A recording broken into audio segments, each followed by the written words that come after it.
Have you ever felt like the whole world was against you? Like you were being punished just for doing your job? We are taught to trust the badge and respect the uniform. But what happens when that trust is shattered in the most brutal way, right? On a lonely highway? This is the shocking story of a tough state trooper and a proud Army major whose roadside brawl went viral. Everyone saw a disgrace, but what they didn't see was the truth. That fight was the one mistake that exposed the conspiracy so deep. It would shake the system to its core, and it turned the bitter enemies into the only heroes who could bring it all crashing down. Some stories you hear on the road you forget by morning, but then there are the fights that burn themselves into your memory forever. This is one of those. It's about two women. One a state trooper known for being as tough as the asphalt she patrolled. The other an Army veteran, a trucker who bowed to no one. They had never met before, but one traffic stop, one misplaced document was all it took to turn a dusty highway into a war zone. People saw fists and kicks and blood under the Texas sun. They thought it was about ego. But what they didn't know was that behind that first punch was a multi-million-dollar conspiracy. What started as a roadside dispute was about to become a federal investigation. So get comfortable, because you're about to hear the story the system tried to bury and the two women who dug it back up. Her name was Officer Jessica Monroe, a 13-year veteran of the Texas Highway Patrol. She had a reputation for being firm, fair, and fiercely by the book. She wasn't on the force to make friends. She preferred the quiet hum of her patrol cars, radio, and the cold precision of a perfectly filed report.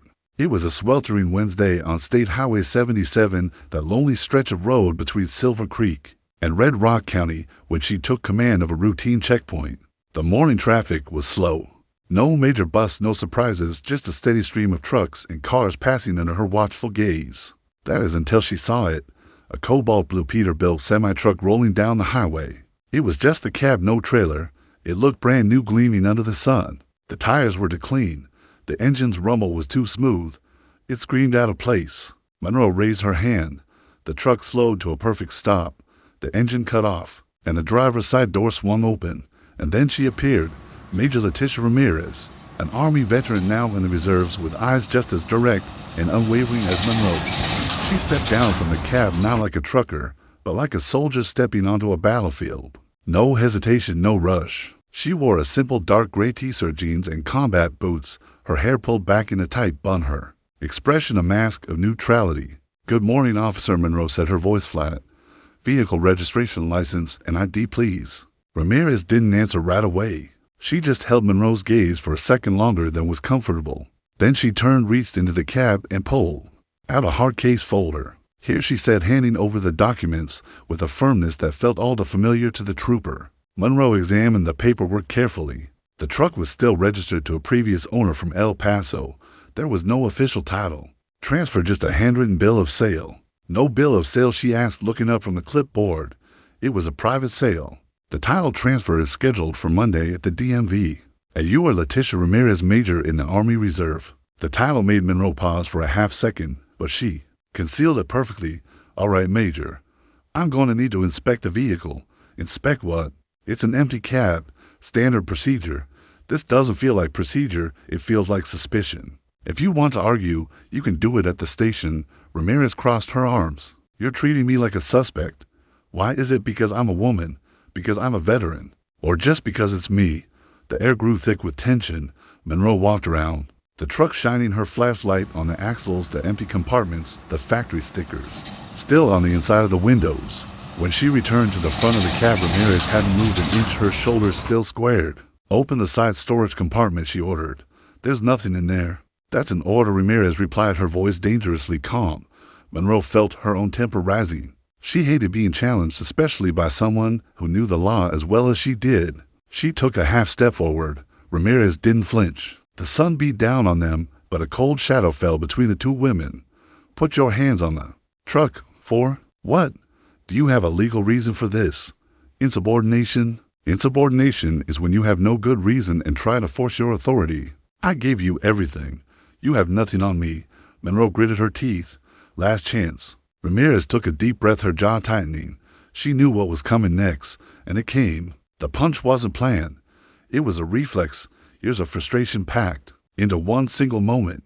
Ramirez's fist connected with a crack that echoed across the silent highway. But that was just the beginning. The asphalt was about to become a battleground, and what happened next would be seen by millions. That first punch wasn't just a punch, it was a declaration. A line had been crossed, and there was no going back. Officer Monroe stumbled back a step, hand flying to her chin, not in defeat, but in pure shock. The shock quickly turned to rage. She lunged forward with a ferocity that came from years of dealing with the worst of humanity. On these lonely roads, she didn't use a textbook move. She used raw power, driving her knee forward and tackling Major Ramirez to the hot, dusty ground. In an instant, the highway checkpoint became an arena. The two of them rolled on the searing asphalt, a tangle of limbs and fury. The sounds were brutal. The scrape of boots on pavement, the thud of fists hitting flesh, and the ragged gasps for air. Cars that had been lined up for the checkpoint now became a captive audience. Truckers leaned out of their windows, their mouths wide open in disbelief. A mom in a minivan quickly locked her doors, her kids' faces pressed against the glass. And then the phones came out. Dozens of them, all pointing, all recording. This wasn't just a fight anymore. It was content. It was evidence. It was a spectacle that was about to go global. The other troopers stood by Monroe's patrol car. One, a rookie, named Evan, started to move forward. He was ready to jump in to break it up. But the older officer, his partner Sergeant Miller, put a hand on his arm and shook his head. "Don't," he said, his voice low. "You get in the middle of that, and you'll get hurt." But this was more than just caution. It felt like they knew this was different. This was personal. This was something bigger than a simple traffic stop gone wrong. Out on the asphalt, the fight was a clash of two worlds. Ramirez moved with a deadly economy of motion. Every block, every strike was precise, a product of military, hand-to-hand combat training. She was trying to subdue, to control. Monroe fought with a different kind of energy. It was the desperate strength of a cornered animal full of rage and adrenaline. Her uniform was torn at the shoulder. Ramirez had a cut above her eye, blood mixing with the sweat on her face. Neither one was backing down. They were the proud to stubborn. Each one represented a different kind of authority, a different code, and that code was now being tested in the most primal way possible. Finally, the fury began to fade, replaced by pure exhaustion. Their movements became slower, their punches lost their sting. They were the warriors who had fought each other to a standstill. Ramirez rolled onto her back, her chest heaving as she stared up at the endless Texas sky. Monroe pushed herself up to her knees, spitting a mixture of dust and blood onto the ground. The fight was over. For a moment, the whole world seemed to hold its breath. The only sound was the hum of idling engines and the distant cry of a hawk circling overhead. Then Ramirez, with a shaking hand, reached for her phone. "Army Command," she gasped into the phone. "This is Major Ramirez. I've been in a hostile encounter at a civilian checkpoint. I am injured and require immediate assistance." On the other side of the road, Monroe staggered to her patrol car and grabbed the radio. "Central, this is Officer Monroe. I have a Code 3 situation. Physical altercation with a military officer. Requesting immediate backup and a supervisor at my location on Highway 77. The arrival of sirens from two different directions would signal that this wasn't just their fight anymore. It was about to become a war between two institutions, and the whole world was about to get a front row seat. The arrival of sirens from two different directions signaled that this was no longer just their fight. It had escalated. From the east came the sleek black and white cruisers of the Texas Highway Patrol, lights flashing, cutting through the heat haze like lasers. From the west came the imposing sight of military Humvees, their olive drab paint, seeming to absorb the sunlight. It was a standoff. The two forces met in the middle of the highway, creating a tense no man's land right where the fight had happened. Doors opened with sharp clicks. From the lead patrol car stepped Captain Eva Rostova, a woman whose sharp glare was legendary within the department. From the lead Humvee emerged Lieutenant Colonel Marcus Thorne, a man who wore his uniform like a second skin and breathed pure authority. They met in the center of the road, the dust still settling around them. They didn't shout. Their voices were low and dangerous. Rostova looked at Thorne and asked what in the world happened here. Thorne's eyes were fixed on the bloodstain on Ramirez's face. He replied, "I was about to ask you the same thing." They both turned their heads to look at Monroe and Ramirez. The two women were still standing there, bruised, battered, and breathing heavily. They were surrounded by their peers, by the public, by the shame of it all. "This is a disgrace," Thorne said, his voice cutting through the air. "You are both symbols of authority, of discipline, and you're brawling on a public highway like a couple of street thugs." Captain Rostova was even more direct. "You have embarrassed this department, Monroe. You've embarrassed yourself. You're a public spectacle in front of civilians in front of your fellow officers. This is a national headline waiting to happen, and she was right. Because while this drama unfolded on the hot asphalt, a firestorm was already raging online. The videos were everywhere. On TikTok, they were set to dramatic music. On Twitter, they were being debated with hashtags like Trooper Takedown and Army Strong. News outlets had already ripped the videos and were running them on a loop. The headlines were brutal. Highway patrol officer in vicious brawl with Army veteran. Who was in the wrong? To women to uniforms, one ugly fight. People were taking sides instantly. It was a war in the comments section. Team Trooper versus Team Major. But back on Highway 77, the verdict was already in. Rostova looked at Monroe. You are suspended indefinitely. Hand over your weapon and your badge now. The words hung in the air. In front of everyone, Monroe slowly unbuckled her gun belt and handed it over. Then she unclipped her badge, the small piece of metal that defined her life, and placed it in the captain's outstretched hand. It was the ultimate humiliation. Across the way, Colonel Thorne gave a similar order to Ramirez. Major, you are relieved of duty pending a full investigation. Surrender your military identification. Ramirez's hands were shaking slightly as she pulled the card from her wallet. As they were led away to separate vehicles, they looked at each other one last time. There was no anger left. There was no hate. There was just a shared stunned silence. They had both lost. They were alone, stripped of their power and their pride. They thought the worst was over. But they had no idea that someone watching from the shadows was thrilled with this outcome. The real fight was just beginning, so let me ask you a question. Have you ever witnessed something like this? A moment where authority just goes too far? Or maybe you have your own story. Drop it in the comments below. I want to know what you think because I read all of them. And this kind of thing happens more than we know. They thought the worst was over. Stripped of their badges, their pride, and their careers in front of the entire world. They couldn't have been more wrong. Because while the internet was having a field day with memes and hot takes, someone in the shadows was just getting started. The fallout from the viral video was brutal. For Jessica Monroe, it meant being a prisoner in her own home in Austin. The news played the clip of her getting punched on a constant loop. Her phone buzzed with angry texts from colleagues who felt she had disgraced the uniform. She turned off her phone, shut the blinds, and sat in the dark silence. The silence was worse than the noise. It was the sound of her entire life crumbling. For Leticia Ramirez, the punishment was different, but just as cruel. She was confined to a stark temporary barracks at Fort Hood. There were no angry words, just cold shoulders and the silent judgment of the military machine she had dedicated her life to. She went from being Major Ramirez, a respected leader, to being a problem and embarrassment. She was isolated, completely alone. But being alone is when you are most vulnerable. Late one night, Monroe finally worked up the courage to leave her house. She just needed milk, a simple trip to the corner store. But when she got back, she knew something was wrong. The front door was unlocked. She always locked it. Her heart pounded in her chest as she slowly pushed it open. Nothing seemed out of place. Nothing was stolen. But then she saw it, a plain brown envelope sitting on her kitchen table.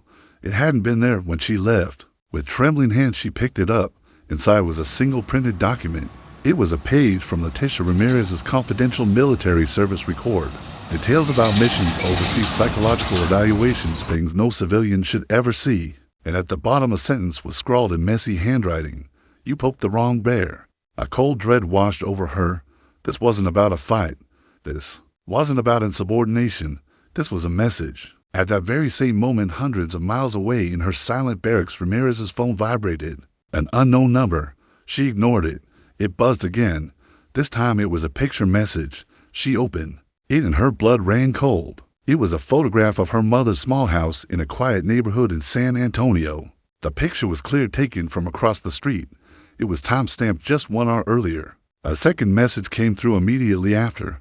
Just 2 words. Back off. In that terrifying instant, both women understood the truth. The brawl on Highway 77 wasn't the start of something. It was the interruption of something. They had accidentally crashed a party they weren't invited to, a very dangerous, very secret party, and now the hosts wanted them gone, permanently. They were no longer a suspended trooper and a disgraced major. They were targets. And when you're a target, you have 2 choices. You run and hide, or you start fighting back, and neither of these women had ever learned how to run.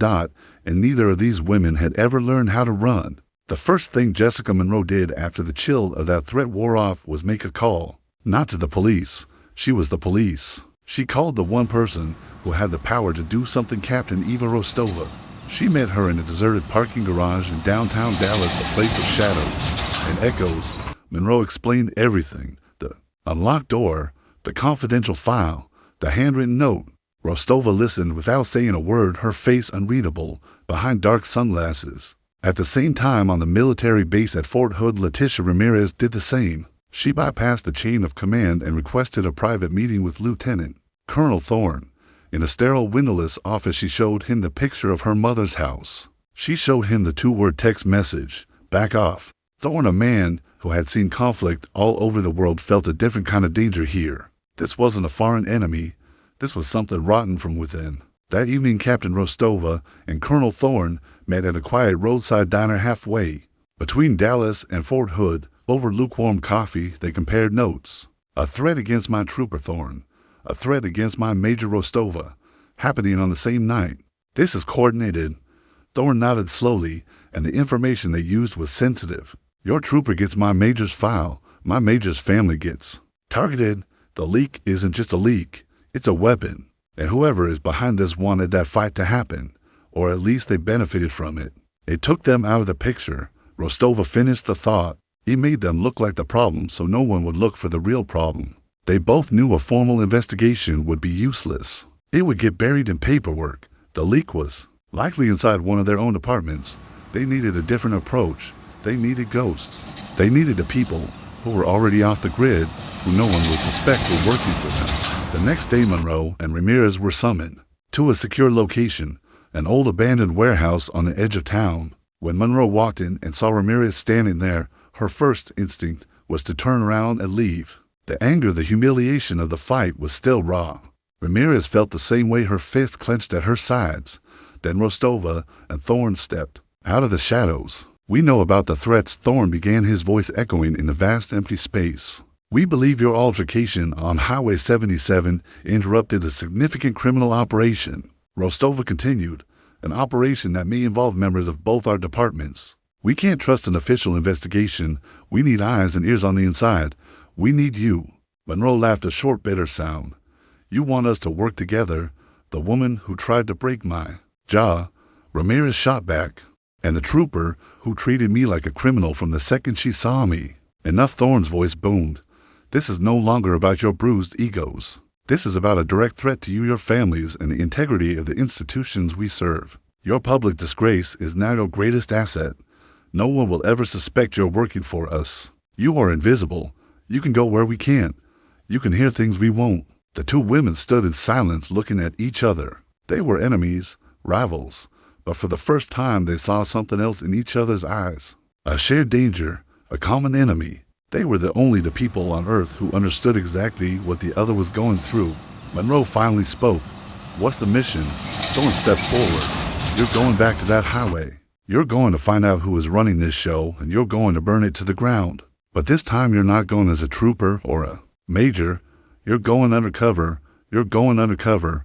Those three words changed everything. Suddenly Monroe and Ramirez weren't enemies anymore. They were partners in the most dangerous mission of their lives. The plan was simple on the surface, but incredibly risky. They would disappear from their old lives and reappear on the very stretch of highway where their worlds collided. But this time there would be different people.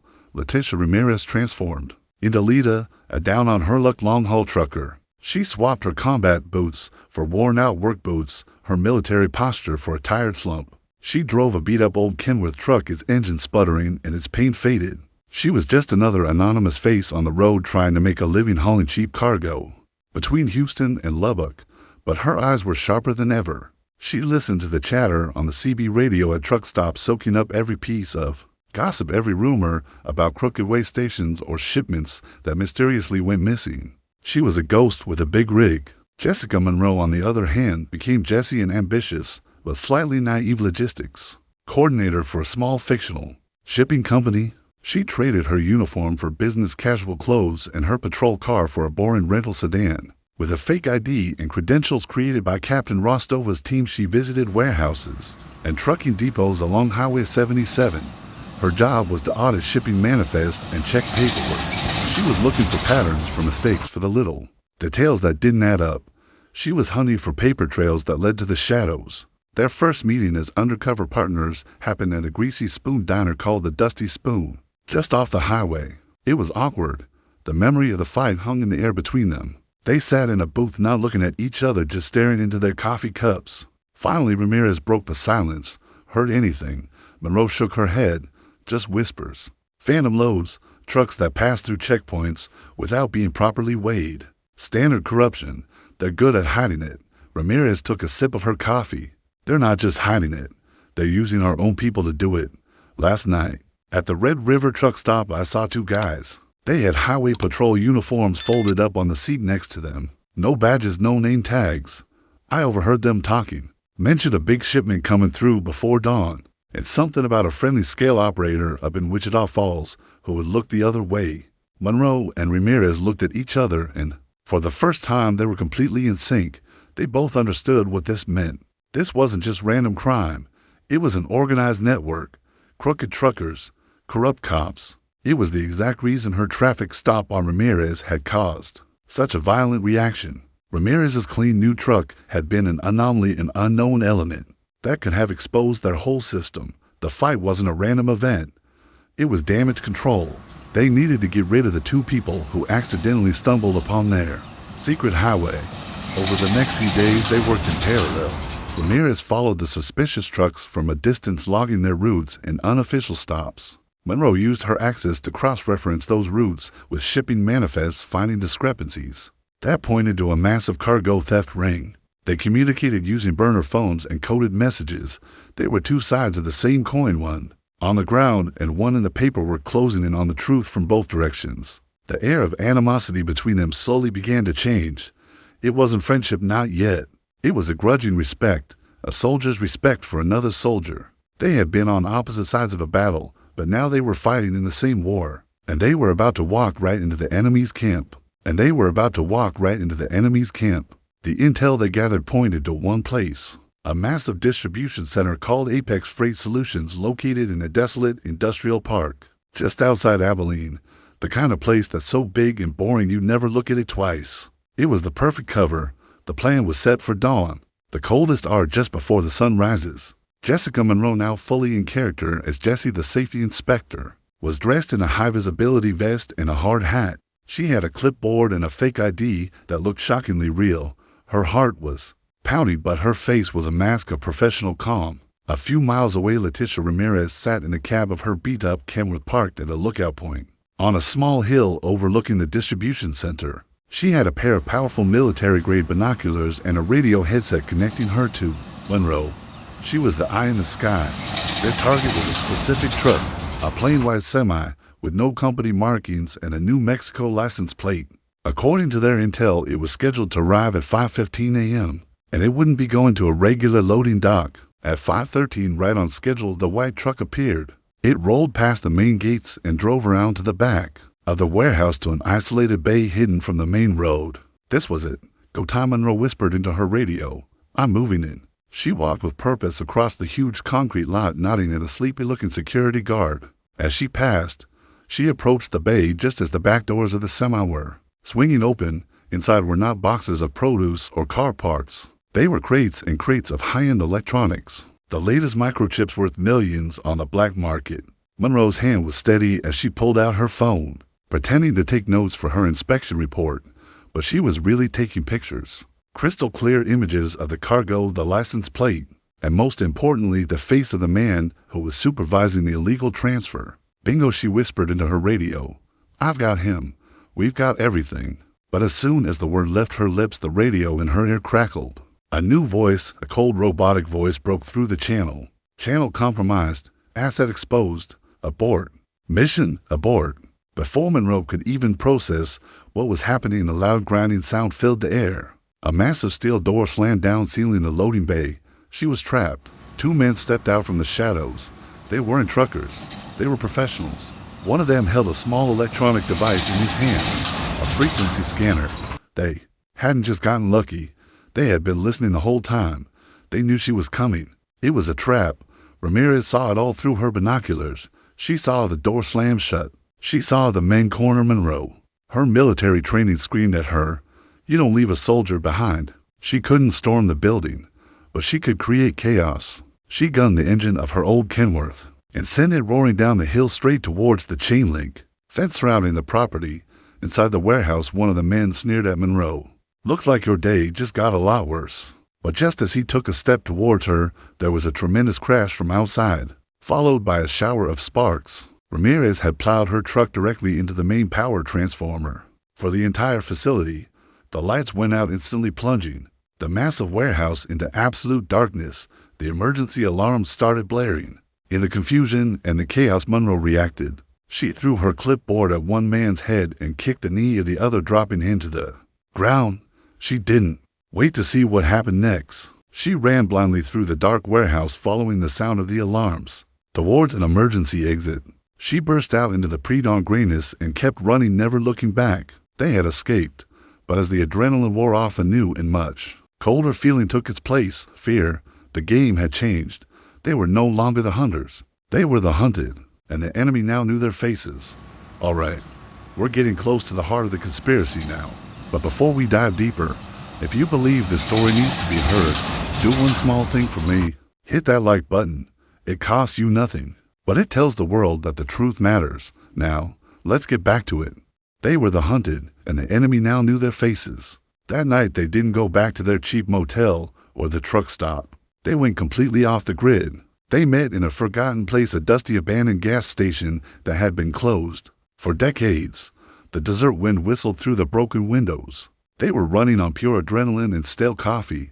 They knew the clock was ticking. They had poked the beast, and now it was awake and angry. They had to figure out who was pulling the strings. Who was the mastermind behind this entire operation? In the flickering beam of a flashlight, Monroe pulled out the phone she had used. At the warehouse, the pictures were still there, blurry from the chaos, but one image was clear enough. The face of the supervisor, a man with a cold, confident look and a small scar above his left eyebrow. She sent the photo to Captain Rostova. Using a secure encrypted channel, the reply came back in minutes, and it was a bombshell. His name is Frank Miller. He's not just some warehouse supervisor. He's a former highway patrol sergeant. He was forced into early retirement 5 years ago for procedural violations. He was my partner, Monroe whispered, her voice barely audible. He trained me when I was a rookie. A wave of nausea washed over her. The man who taught her the rules was the one breaking them all. But it got worse. A few minutes later, another message came through from Colonel Thorne. He had run the name Frank Miller through military databases. He found a connection. Miller had served as a military police officer at Fort Hood for 2 years, right alongside a young logistics officer who was in charge of base supplies, an officer who later went on to a very powerful position in the private sector. It was all starting to make sense. This wasn't just a cargo theft ring. It was a conspiracy with deep roots in both law enforcement and the military. Miller was the muscle, the operational commander on the ground. But he wasn't the brain. The brain was someone higher up, someone with the power to manipulate shipping routes, access secure databases, and make troopers and soldiers look the other way. The mastermind was a ghost hiding in plain sight. They needed more than just a name. They needed undeniable proof. Ramirez remembered something one of the crooked truckers had said at the truck stop. Something about a big boss who never shows his face, but leaves his instructions in a dead drop location. An old rusted mailbox on a deserted country road known only as County Road to 8B. They had to take a huge risk. They decided to watch the mailbox. For 2 days, they sat in a beat-up pickup truck they'd bought for cash, parked a half-mile away, hidden behind a cluster of mesquite trees. It was hot, boring, and nerve-wracking. On the second day, just after dusk, a black luxury sedan with tinted windows pulled up to the mailbox. A man in a sharp suit got out, looked around nervously, and dropped a thick envelope inside before speeding off. That was their chance. Under the cover of darkness, Monroe snuck up to the mailbox. The envelope was sealed. It felt heavy. They drove to another secluded spot before daring to open it. Inside wasn't cash or documents. It was a high-end encrypted flash drive. They didn't have the equipment to crack it, but they knew who did. They had one last card to play, one final desperate move. They had to get this flash drive into the hands of the only people who could use it to expose the truth. But to do that, they would have to trust the very systems that had betrayed them. And the mastermind was about to realize his most secret line of communication had been compromised.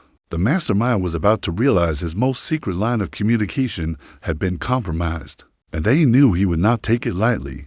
They had the bomb in their hands. That flash drive was the key to everything. But a bomb is useless if you can't detonate it. Monroe and Ramirez were out of options and out of time.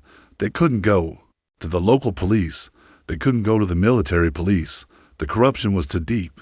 They had to go over everyone's head, straight to the top. They made a call to Captain Rostova and Colonel Thorne. It was a short, tense conversation. They explained what they had: a flash drive, the dead drop, the black sedan. They knew it was their one and only shot. Rostova and Thorne agreed. They arranged a meeting not in Texas, but in Washington, D.C. They were taking this to the one place the mastermind's influence hopefully couldn't reach, the Department of Justice. Monroe and Ramirez drove nonstop for 26 hours, swapping turns at the wheel, fueled by cheap coffee and the sheer will to see this through. They didn't look like a trooper and a major anymore. They looked like ghosts haunted by the road. They arrived in D.C. and met Rostova and Thorne in a quiet underground parking garage. The exchange was quick and silent, like a scene from a spy movie. Monroe handed the flash drive to Thorne. No words were needed. The weight of that tiny piece of plastic was understood by all of them. What happened next was a whirlwind. The DOJ's cybercrime unit took the flash drive and worked around the clock to crack the military-grade encryption. For 48 hours, there was nothing but silence. Monroe and Ramirez were holed up in a safe house, feeling completely powerless. They had fired their only bullet, and now they had to wait to see if it hit the target. Then the news broke. It started as a small story on a local D.C. news channel. Federal agents had raided the corporate headquarters of a major logistics company just outside the city. The CEO, a powerful man named Arthur Vance, a former military logistics officer, was taken into custody. And then the dam broke. The flash drive didn't just contain shipping manifests. It contained everything: bank account numbers and offshore havens, secret ledgers detailing bribes to public officials, recordings of phone calls, a list of every single person in the network, from the crooked truckers to the corrupt cops, all the way up to Frank Miller. And at the very top was Vance. The mastermind was no longer a ghost. He had a name and a face, and he was in handcuffs. The flash drive also revealed his motive. He was using the stolen electronics to secretly supply foreign buyers, undercutting the market and building a massive personal fortune. But the most damning piece of evidence was the last file on the drive. A file labeled contingency. It was a detailed plan to frame Major Leticia Ramirez for the entire operation. He had been setting her up from the beginning. The brand new truck, the clean record, it was all meant to make her the perfect scapegoat. The traffic stopped the fight. It was all part of his plan to discredit her and get her out of the way. He never counted on her fighting back. He never counted on a stubborn state trooper named Jessica Monroe. And he certainly never counted on the two of them working together. The news reports were calling it one of the largest corruption busts in recent history. They were praising the anonymous whistleblowers who had brought the information forward. Monroe and Ramirez watched it all unfold on a small TV in their safe house. It was over. They had won. They had not only cleared their names, they had taken down a king. But as the dust settled, a new question emerged. What do you do after you burn down the world you once knew? What do you do after you burn down the world you once knew? That's the real question, isn't it? The fighting is the easy part. The rebuilding, that's where the real heroes are made. After the headlines faded and the mastermind was behind bars, Jessica Monroe and Leticia Ramirez were quietly offered their old lives back. The Texas Highway Patrol offered Monroe her badge, her gun, and her patrol car. The Army offered Ramirez her rank and a new post. It was a chance to pretend the whole ugly mess never happened. A chance to go back to the way things were. But you can't go back. Not really. When you walk through a fire like that, you don't come out the same. You come out forged into something new. Jessica Monroe turned down the offer to go back on that road. The fight on that highway had shown her that the biggest threats weren't always from criminals. Sometimes they came from within. She accepted a new position, a promotion. She became the head of a brand new division within the Texas Rangers, the Public Integrity Unit. Her job now wasn't to write tickets or chase speeders. It was to police the police, to hunt for the kind of corruption she had stumbled upon. She was no longer just an enforcer of the law. She had become its guardian. And Leticia Ramirez also found a new battlefield, not in some foreign country, but in a classroom. She accepted a position as a lead ethics instructor at West Point. the most prestigious military academy in the nation. She stood in front of rooms full of young cadets, the future leaders of the Army, and she told them her story. She taught them that courage wasn't just about facing enemy fire. It was about facing your own mistakes. It was about knowing the difference between authority and abuse. She was training soldiers to be not just strong, but honorable. But their biggest legacy was something they never planned. Their story, the story of the trooper and the major, became a case study, a legend whispered in barracks and police academies across the country. It forced the highest levels of law enforcement and the military to admit they had a problem. So they created something new, a revolutionary joint training program called the Highway 77 Protocol. It brought state troopers and military police together to train side by side, to learn to communicate, to understand each other's worlds, to prevent the kind of clash that started this whole thing. After the very first class of this new program, they invited the guest speakers. Monroe and Ramirez stood on a stage together, not as rivals, but as partners. They didn't talk about the fight. They talked about what came after, the trust, the risk, the truth. Their story went from a viral video of a brawl to a viral lesson in integrity. They never became best friends. They didn't exchange Christmas cards. Their lives were too different. But a few years later, at a graduation ceremony for a new class of Texas Highway Patrol troopers, Monroe stood on the stage, a respected captain. As she looked out at the sea of new faces, she saw a familiar figure standing quietly at the back of the crowd. It was Ramirez in civilian clothes.